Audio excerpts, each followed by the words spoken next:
right. Well, welcome back in, everyone. I know some of you are still settling in your seats, and we are so happy that we are expanding today's program and now get to move into a panel discussion of safety best practices with a number of industry experts, and not just from a diverse group of businesses, but also uh, public sector, private sector, different geographical locations. And so I'm thinking this is going to be a great discussion this morning. How we plan it is we have a number of questions that I will ask of the panel, and feel free to piggyback off answers, things like that. And then toward the end of the discussion, we're going to open it up. So if there's things that you have specific questions about, please be thinking about that, and we'll allow for some time for Q&A at the end. Because after all, we want this to be as educational, as an impactful for those of you in attendance. Don't leave here without asking a question that you really want an answer to, or if you've got an idea that you're kicking around and not sure how to implement it, raise your hand. Let's have that discussion. Today's about sharing information. Today's about providing those resources that help make a difference in protecting every North Dakotan at work, at play. No question's a dumb question. I know that because I ask a lot of dumb questions, and people are gracious to me and provide me with the answers that I've probably asked like 14 times already. And Kent is laughing, and a few others are, because they're people that, they humor me and answer my questions. So I appreciate that. So again, every workplace has policies, every workplace has standards, but safety is something that has to be made personal. And so, how do you do that? How do you ingrain it? I don't have all the answers. That's why they have the esteemed panel up here with me. And at this time, I just want to start off the conversation. And before we do that, if you all would just introduce yourself, talk about a little bit of your background, what safety means to you, how you instill it in your coworkers and the people that you manage and that you work with. So, if you'd like to kick us off. Sure, yeah. Thank you. Good morning. I'm Trooper Bennett Bitts with the North Dakota State Patrol. I am the recruiter and the organizational development officer, which is a really long way to say I'm a technology researcher. I'm trying to advance technology in our department, help make our troopers more efficient, safer, be able to get home safer. Obviously, with all the new technologies in law enforcement is a growing industry. So there's plenty out there, and my job, and I'm really happy to be part of it, is try to find those technologies and implement them in our agency. So I've been a trooper for about 11 and a half years. I did 3 years on the road in Jamestown, moved to Bismarck, and I just moved to, was on the road, was on the road until last November, where I moved to headquarters in my current role. So I've been a road troop for about 11 years. Been out there responding to calls every day, stopping cars, responding to crashes, telling people that their loved one didn't get home safe. That's something we want to try to avoid as much as we can. So. Hi, I'm David Moore with Busy Bees Hot Oil Incorporated out of Williston, North Dakota. I'm the general manager there. I graduated Minot State in 2006 with a teaching degree, and I moved back home to Williston for a summer job, and it's just kind of been a long summer. That's what I like to tell people. But since then, I've worked at 3 different companies and kind of done a lot, worked from the bottom and moved my way up within, so I've had kind of a taste of everything. Right now with the general manager position, I'm over a lot of different things. Safety and DOT is one of them. And I think as a leader, what I've got over from the course of my career is just empowering people to be leaders themselves, training them to be leaders. We have a lot of lone workers in the specific jobs that we do. So guys are by themselves a lot, making choices, making the decisions for themselves, and then creating that mindset and that culture for them to want to be safe and do things the right way is really, really important. And it's a struggle. just with the world these days, what people are consuming, what they're putting into their minds and their thoughts with their phones or their technology themselves, it's hard to overcome that sometimes. So just being able to help train them and lead them in that light or to a better direction is the obstacle. But that's the mindset that we're taking at Busy Bees, is trying to empower the employees and lead them in the right direction. Hi, everybody. Again, Jason Euler. So I grew up kind of in the Grand Forks, Thompson area. I went to high school in Thompson. Grew up farming, but never really got the opportunity to make that a career. So went to school and got a part-time job working safety at UND. And again, part-time turned into education, turned into ultimately working there for about 20 plus years. Transitioned to Minn Kota Power Cooperative here about 14 years ago. We are a generation and transmission electrical utility cooperative. And so what that basically means is we make power and we transmit it at very high voltage, where we hand it off then to our member cooperatives. So these would be kind of the ones that deal with the farms, the businesses, the communities, and sell it. So I joke around, I'm like, if we were the bakery, we make the bread and we drive the bread truck, and then we sell the bread to the grocery store. That's kind of what we do, only we do it with electricity. So my role there is the safety manager. And what that basically means is my job is to make people successful.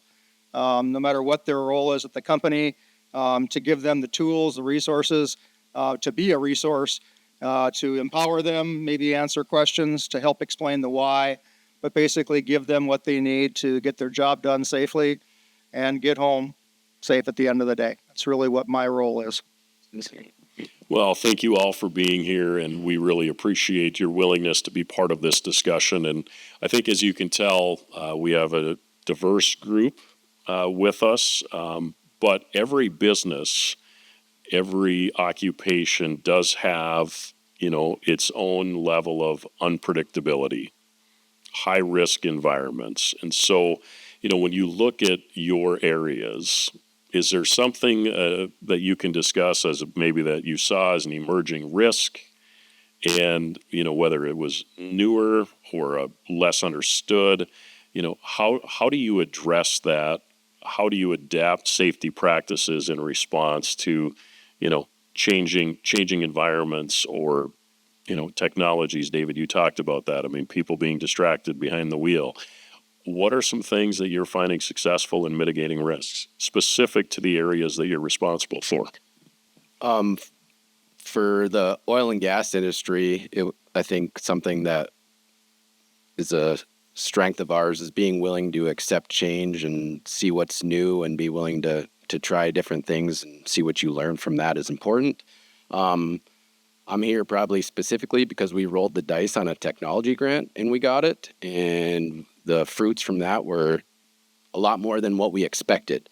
When I originally looked into we had cameras and stuff in our trucks and in our semis already, but for the increased telematics, the data and information, it was more money than we thought it would be worth, because I was essentially going to use that for some DOT managing driver miles and our IFTA, so in between state mileage. So I thought, for 2-3 hours out of the month, me compiling this data and sending it out, it's not worth X amount of dollars for Busy Bees as a company. Technology grant came out. I was like, well, we'll try it for this. And we were accepted. We got the increased telematics and information, and the information that we got from that was extremely powerful. We saw where we were at. And as far as on speeding, we thought we already had the Big Brother program going with these guys with the cameras and all the information that we thought we were having, but it wasn't enough. There wasn't enough accountability. There wasn't enough tracking. We're not a large company, but there still is a large enough fleet to where it would have been a lot of work for even our operations managers to keep track of. So the information that we got, it gave us real live feedback of where our drivers were, and it allowed our operations managers to give immediate coaching to those drivers and follow up with that, as well as it gave me an opportunity to manage those managers as well and hold them accountable. And we saw within 2 months or 6 weeks, probably, we saw an immediate decline trend that was very, very good for our business. And we've just kind of held on to that since then. Yeah, and what David's talking about is about a year ago, WSI has done a pilot program for safety technology grants. This allowed you to increase your telematics and finding out what your drivers are doing. Can you give the examples from when you started to right now, what you've seen in reductions in things like hard braking, excessive speeding, all of those things that can contribute to vehicle accidents and those type of things? Right. Yeah, the amount of events that occurred were in the thousands. And now with increased numbers, increased mileage, and increased work, we're down it's down in the low hundreds for total events. I can't remember the exact numbers on the spreadsheet that we made 6 weeks ago on it, but it's extremely low. I get feedback weekly as far as where we are at, as far as on our numbers, and we've just maintained and just continue to get better. But it was really shocking as far as just the amount of speeding that employees were doing alone, which after that, every turn you make is going to be a harsh turn. Everything is going to be a harsh break after that. And it's just the trying to save time. But we cleaned it up right away, and I feel like we're probably just as efficient, if not more, because of it. I really appreciate you sharing that. And those are the type of things that, in order to move the needle when it comes to safety, is you have to constantly be looking ahead and seeing what other technologies are out there. I mean, I would imagine at Minn Kota Power, you have had to do that over the years. Even in the 14 years that you've been there, things have changed. Can you talk a little bit about some of the technologies and the safe practices, and how specifically do you gain that buy-in when you're introducing new practices, new procedures with the workforce? Any experience with that you would like to share? Just a little bit, Art. So I will, piggyback on kind of telematics, and we call it our AVL system, or our automatic vehicle location system. Minn Kota's been operating one for probably 12 years or so. We actually do not have cameras, but we do have kind of real-time monitoring that helps us determine things like speed, seatbelt utilization, certainly a visual of where everybody's at any given time, which can have really large implications from a crisis need too. If somebody needs help, or even just from a workflow perspective, somebody's wondering where somebody can give them an extra set of hands, all the employees can see where any vehicle is at any given point in time. And so similarly, we've drastic reductions in speeding, and we drive a lot of miles. I think Minn Kota drives a total of like 1.6 million miles a year, which is a lot.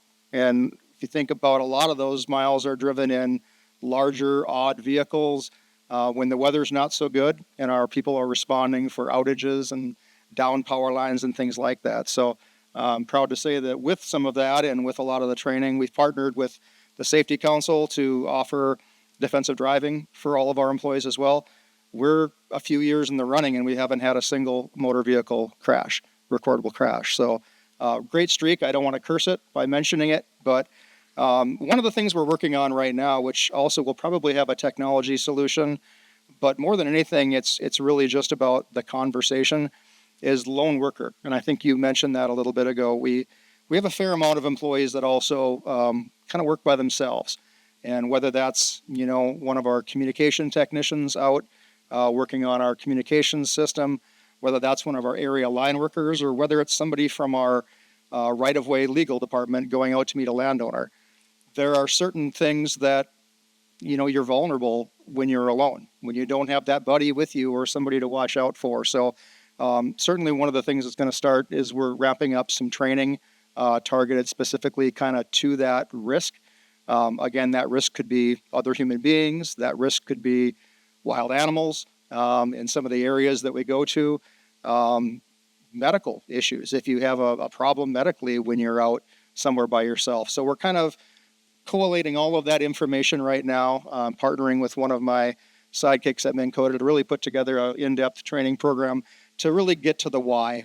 And when you talked about how do you get the buy-in, I think it goes back to that why. You need to explain to people, maybe what requirements are, but beyond requirements, why it's important to them in the organization, and then ask for their feedback. I found over the years of doing this that, just putting in this sweeping policy, y'all are going to do this, carry on, doesn't work so well. It's better to present the problem, present the organization's desire to fix the problem, and then ask for some suggestions, maybe with a task group, with a few employees, make use of your safety committees. This is the good work they can help you do. Then they are a part of that solution. Maybe even ask them to help you train some of the others. But that's how you kind of get that engagement and that buy-in, is including them in the process. Yeah, well, appreciate that. And, we talk about the unpredictable, high-risk environments. Does that sound familiar to you as a trooper? I mean, and the question that always amazes me is like the governor mentioned, your first responder groups, they're the ones that are trained to run into a situation. They're the ones that, you get the call on the radio and you're just having a, perfect day sitting on the side of the road, nice and calm, running some radar, and then boom, you get that call and you have to go. And I think a lot of times people get themselves in trouble in emergency situations because they don't know how to act, how to remain calm. Can you walk us through that mindset when it's time to go? How are you so disciplined to maintain just that mindset to slow down and reasonably assess the situation that you're heading into? Yeah, you nailed it. That's exactly you're sitting in the media, and then all of a sudden the call comes out of a high risk situation, and talk about the unknown. Everything we do is an unknown. Like we no idea what we're going into. Just a simple traffic stop, simple quote unquote, right? Is an unknown. But to be able to slow down is hard thing to do. But what we really rely on is scenario-based trainings. I think that's an important thing to implement in your agencies is scenario-based trainings, and we've done a really good job of that in recent years, where we're able to train our guys to have those events in a controlled environment and be able to think about it then and have feedback from instructors and other troops. Hey, I've been in this situation before. Here's what I did.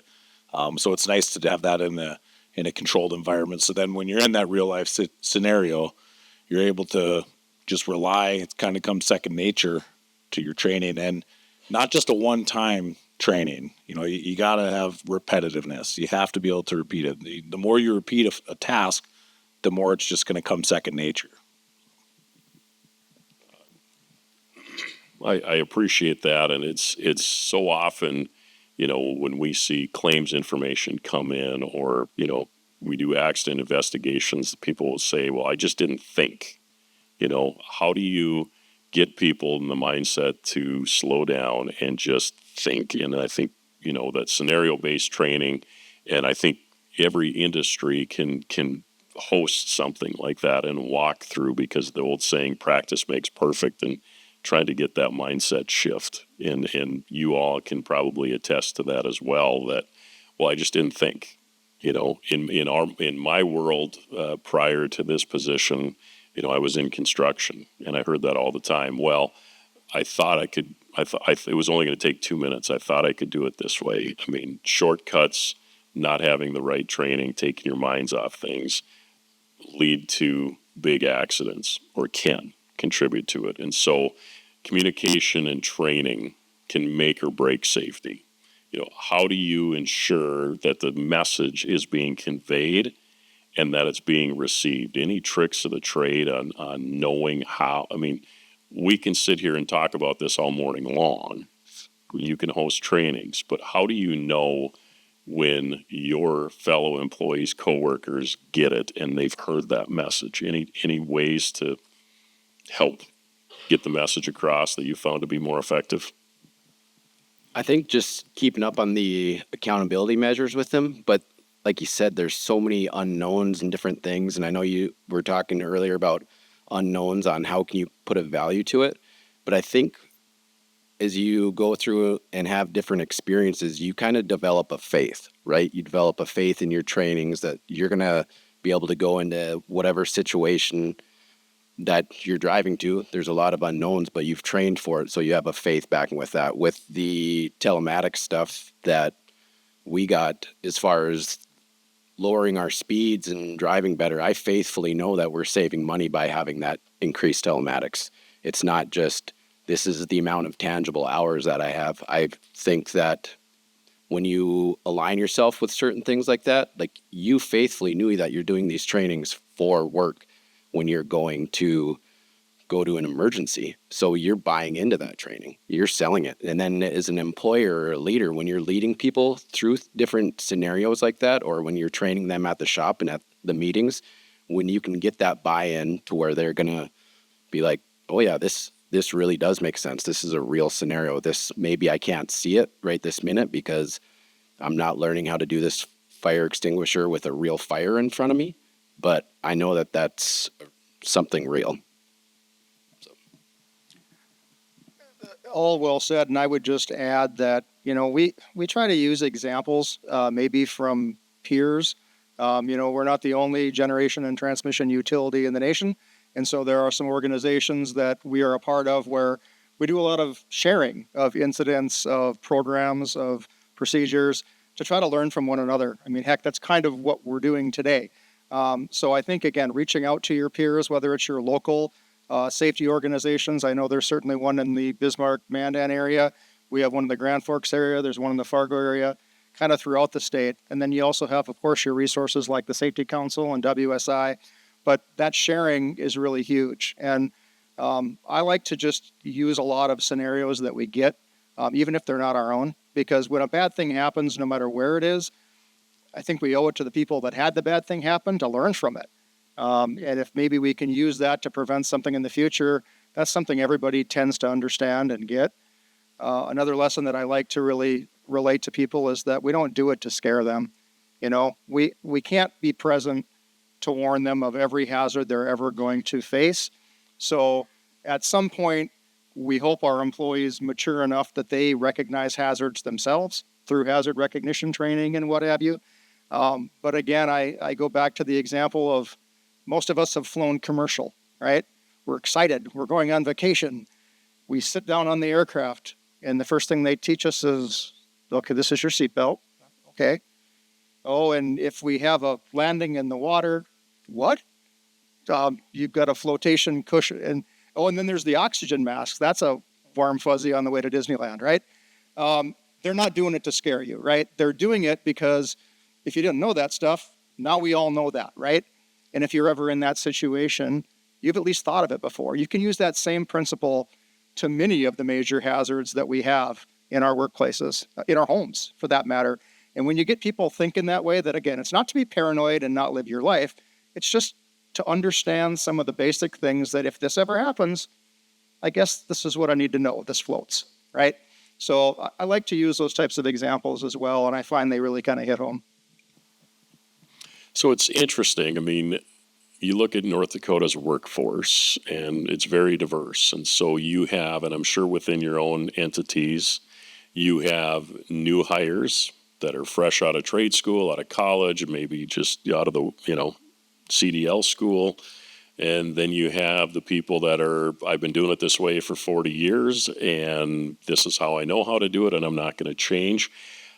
How do you meet all of those expectations? How do you get the message across when you have, experience gaps, personality traits, generational differences? What are you finding? How are you finding success in meeting people where they're at to get your messages across? I was hoping you were going to tell me. Teach me that secret sauce. At the end of the day, respect. I think demanding that employees respect one another is a big part of it. That starts with messaging right away. If you don't have a formal onboarding or orientation process, with your company, I would get with your HR people and come up with one. There's an HR component to that. There's certainly a safety component to that. There's probably a security component to that. There's probably an IT component to that. So, get the people that all have a horse in that race and develop a good orientation program if you don't have it. And you can kind of set the tone in those meetings. You can build that initial relationship with your new folks to hopefully get them a little bit more comfortable and a little bit engaged. So I think that's certainly step one with new people. With the existing, I've always done it this way. Those can be a lot more challenging, right? A lot of times those are personal discussions that really hit on the why. And again, we've always done it this way. Well, we don't ride horses anymore either. Things do change. And as we get smarter, as technologies come, they have to accept that there's going to be improvements, there's going to be changes. And so those can be tougher conversations.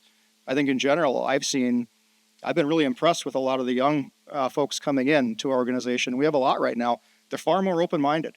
They've grown up wearing seatbelts. I didn't wear one driving to high school because I just didn't do that back then. I'm old. But I think that a lot of the younger folks really are buying into it a little bit better. So that's really refreshing to see.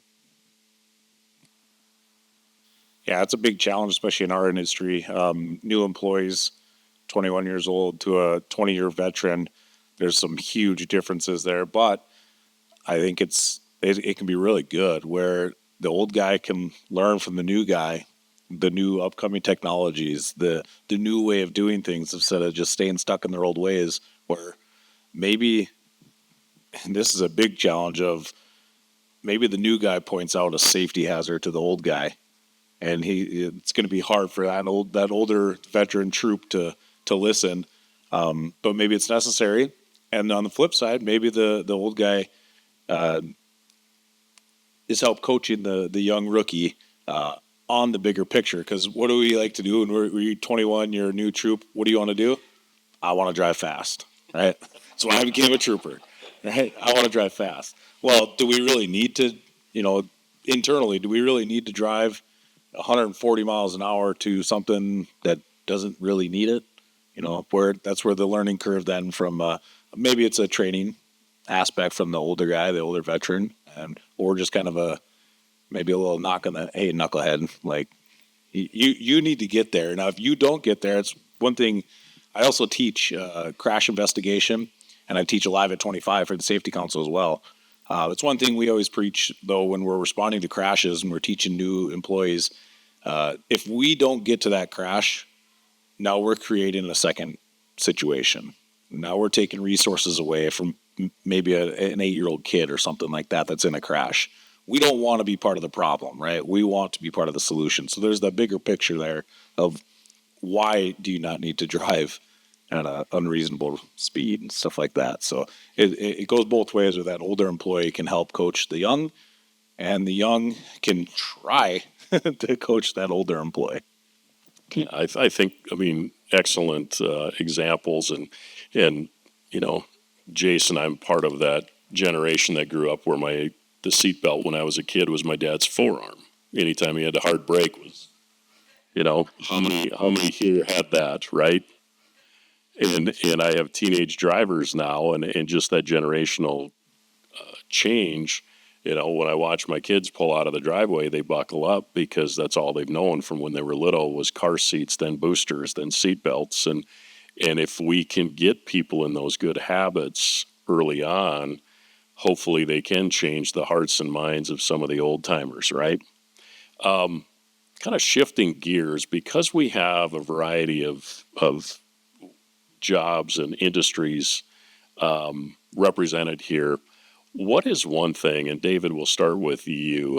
Everybody hears about oil and gas, but we have a statewide audience here.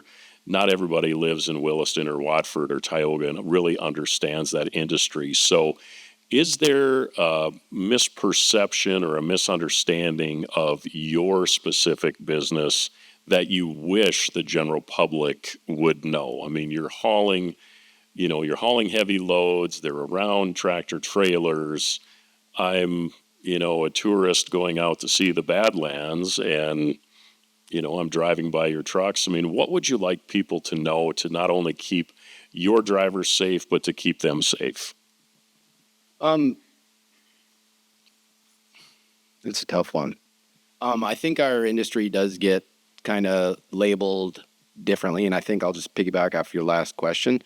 Everybody was talking about how it's hard for like the older generation, and I was talking to some guys before this, the older generation to accept change and stuff like that. I feel like since 2006, the industry that we are in, if you're going to be in the oil and gas, you automatically are willing to accept change because there's been, which is probably short, 20 years that I've experienced it, the oil and gas industry is nowhere near what it used to be. It is a very, very professional. If you were to look at the locations in North Dakota, our locations are pristine compared to anywhere else in the country. And then if you want to go outside further than that and go across the world, North Dakota is top tier in the oil and gas industry as far as professionalism and everything like that. Our trucks are DOT'd, following strictest guidelines possible from all the oil and gas companies and midstream companies. So it's not just, hey, that's these roughnecks out here driving this large equipment, just smashing around trying to get through the public to go produce some oil for some rich guy somewhere. No, it's a professional industry, always sharpening ourselves, continually getting better. Like I said, we set a pretty high standard in North Dakota in the oil and gas industry as far as cleanliness, professionalism, and just doing the right things. Do you have any misperceptions? I'm sure there's none of the highway patrol, right? That you would like the public. We're clean. Yeah. Yeah, that you would like the public to know in terms of, I think about the inherent risks. I mean, every year we see your cars, we see DOT snowplows getting hit by the traveling public. I mean, what message do you have, to the motorists that you're sharing the roadways with and those people that you're trying to protect doing your jobs? Yeah, I think one thing is that we're people too. You guys are driving around. We may be enforcing the law, but we have a life. We have a family. We want to get home too. And that's actually one of my goals. Every day when I leave the driveway, I say, a little prayer. I say, please let me get home safe today. And that's it. That's it. So we're people too. And I think one big thing though, as far as the perception, is if we're stopping you, a lot of times our goal is education. Just a simple traffic stop could be a quick interaction with you about maybe you're only going 6-7 miles over the speed limit, something like that. May not seem like a big deal, right? But that little bit of interaction, maybe a warning, could maybe change behavior. And that's what we're looking for. We're looking for that change behaviors for that. So you can take that self-responsibility to say, hey, maybe I need to slow down or put my seatbelt on or whatever it may be, whatever the case may be, because Vision Zero has it right. Zero fatalities, zero excuses, right? Personal responsibility to get to where you're going, whether you're at work in your industry or you're just coming home from Walmart. I think of that myself personally. I'm not worried about my driving. I get trained pretty well to drive pretty well. I'm worried about everyone else's driving. So I think being a defensive driver for everyone around, whether you're at work or coming home from Walmart, you should want to get home every time. Get from A to B, wherever it is. Maybe it's not home, but from A to B, every single trip, every single time. I guess the one thing about the electrical industry that I guess I would like people to just understand, we have a lot of initiatives, call before you dig, and people know to call 811 and do the locates, and you don't want to dig into the ground and hit a line. But the reality of it is you need to look up too. We have a pretty large campaign right now called Watch the Wires. If you want to see a little bit about watchthewires.com. But it targets kind of the construction industry and the agricultural industries just to draw awareness to overhead power lines in our region. A lot of people think what we do at Minn Kota and the electrical industry is really dangerous work.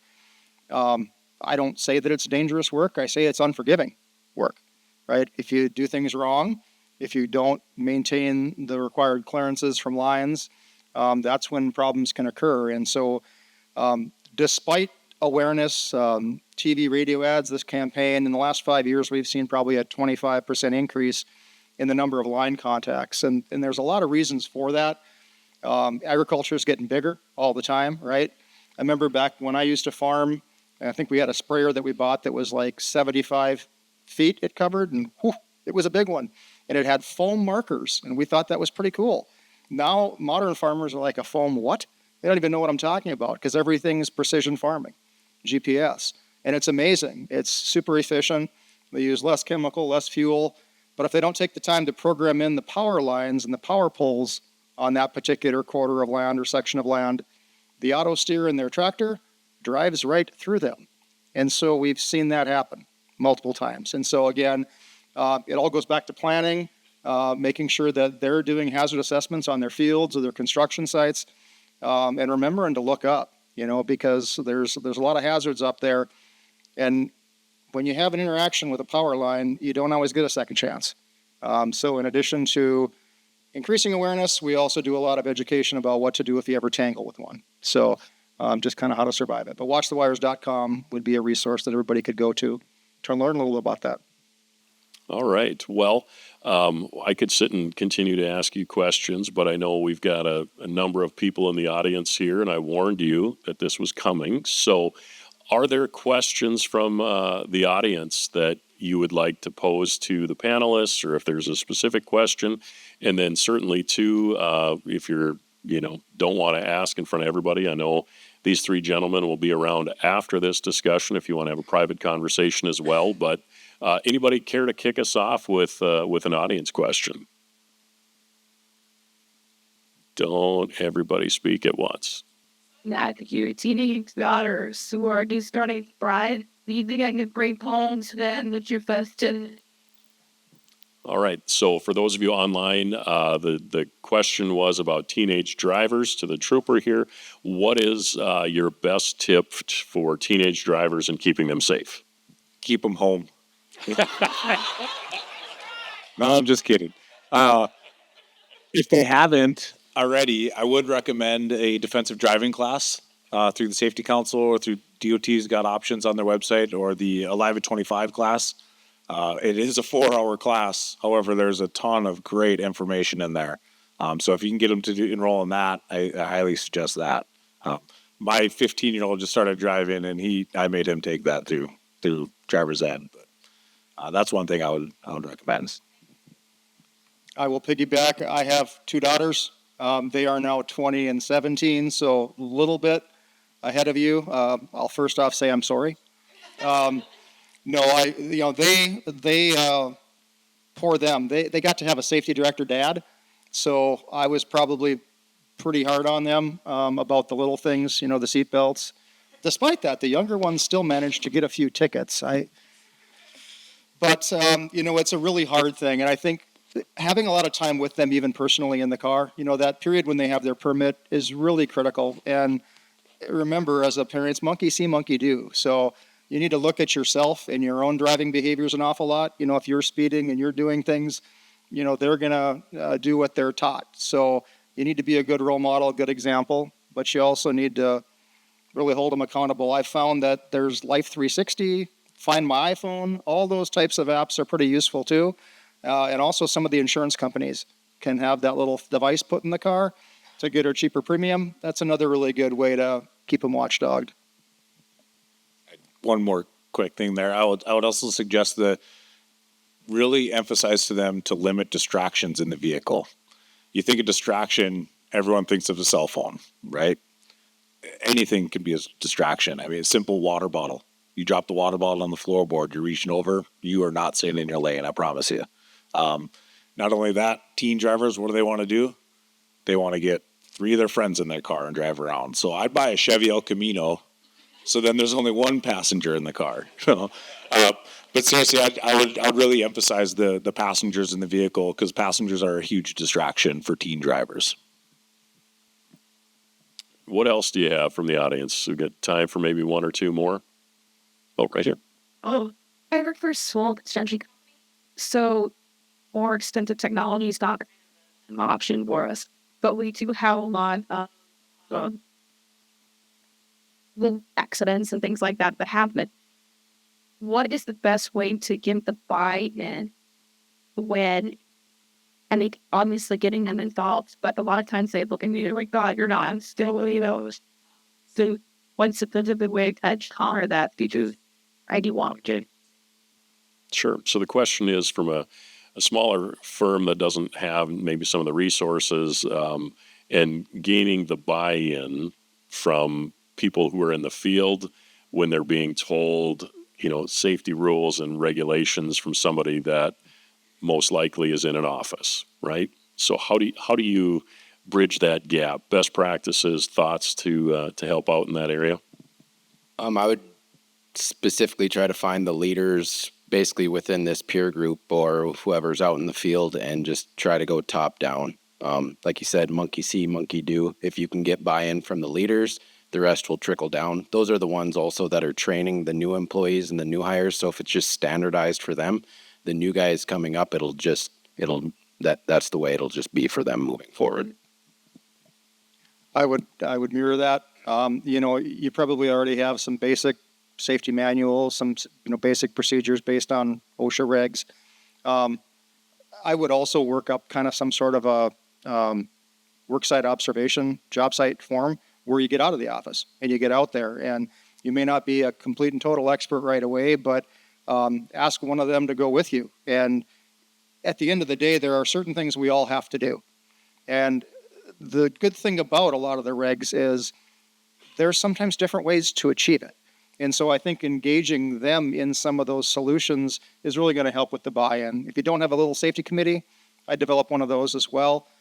It needs to be more than you. And so even if it's just one or two of the folks that are working out in the field, that at least once a month they sit down with you for a half an hour and they look over this procedure.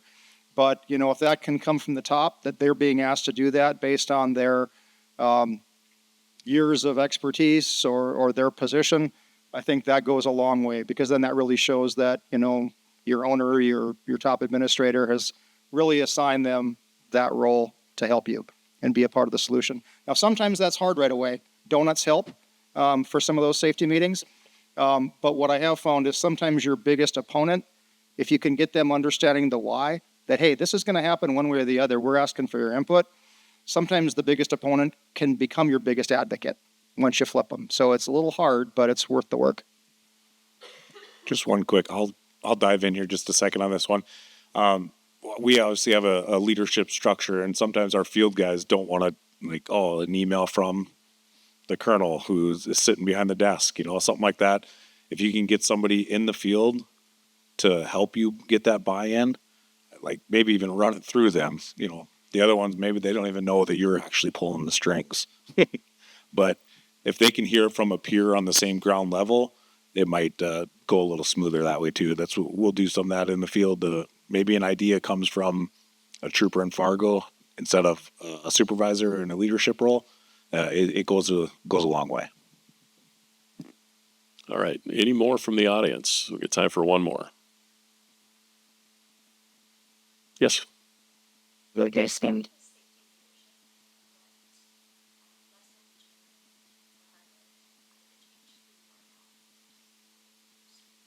That's a great question, so we'll repeat that. So in respect to safety leadership, what did you learn the hard way, and how has that shaped how you're a safety leader today? What I would say,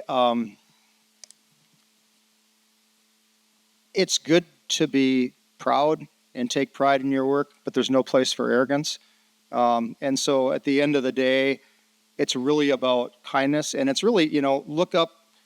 There's a lot of books on this topic, but some of the fundamental principles of leadership, doesn't matter if we're talking about safety leadership or leadership in general, but if something goes right, you pass on all the praise, but you take all the blame. If something goes wrong, you take ownership of that. You just have to really focus on that kind of servant leadership mentality to build the trust. I think in my younger years, I was probably far more arrogant or standoffish than I am now. I've softened and I've realized a lot more that, truly it's about those relationships that you build. And that's the foundation of everything. When you can build that relationship at a personal level, you can get that trust and buy-in, but it has to come from a place of compassion and caring. That's probably the single biggest thing that I've learned. Myself, in 20 years in the oil and gas industry, twice on location, I was present when somebody passed away, and it was complacency each time. It was complacency in the smallest of things, and it cost somebody their life. So just removing that from the equation is important. I'm by no means a leader at all. However, I'm a guy on the ground level that will preach safety to everyone in our agency as well. Back in 2022, I was at a road closure incident and I got hit, kind of sideswiped in a head-on fashion while I was in my patrol car. It was a road closure. I did not have my seatbelt on at the time because I kept getting in and out, telling people the road is closed. So after that, literally, I think within a second after I got hit, I was already thinking, before I got hit, I thought I was going to die right there. After I got hit, I checked on the other guy, did what I needed to do, and then I thought, all right, I need to be a little bit more observant. Luckily, I was just enough observant where I had like 100 feet in front of me before I got out of the way. But being able to preach that to everyone else is I feel like I have a little bit more meaning, a little more backing on that. Awesome. Great questions. I want to thank our panelists for being here today. Just in wrapping up, we're here for education. We're here sharing best practices. You've done a great job in sharing your personal stories of seeing the highest of the highs and some of the lowest of the lows. For those here and those online, if you could give one piece of advice to an organization, just one action they can do starting today that would improve workplace safety for everyone in North Dakota, what would that be? I mean, what's your one piece of advice that those in the audience, those watching online, you'd really like them to know after today? I guess my piece would be scenario-based training, not just the one time, but over and over and over and over again. Get that repetitiveness built in, so then in the real life emergency or the real life scenario, you can prevent an emergency. Just continue to raise the bar for yourself and for your company. I'd say talk about safety. And what I mean by that is, we all get stuck in our office and stuck behind our desks. And sometimes it's hard to just carve out the time, but fill your coffee cup, get up and go for a walk. Or maybe go out in the field and visit the folks, bring them a pizza, bring them something and just say, hey, how's it going today? Do y'all need anything? Is there anything we can do to help? Again, we're there to support, but asking questions and really just getting out there and talking about safety. That's the single biggest thing you can do in the workplace, but also at home, whether it's those teenage drivers or the parents or grandparents that are getting to the point where, gosh, should they really be driving anymore? These are all things that we all have to deal with, and they're all best handled by in-person conversations and talking about the actual issue. Those issues can be very easy to avoid. I implore you all that don't avoid it. You got to talk about it.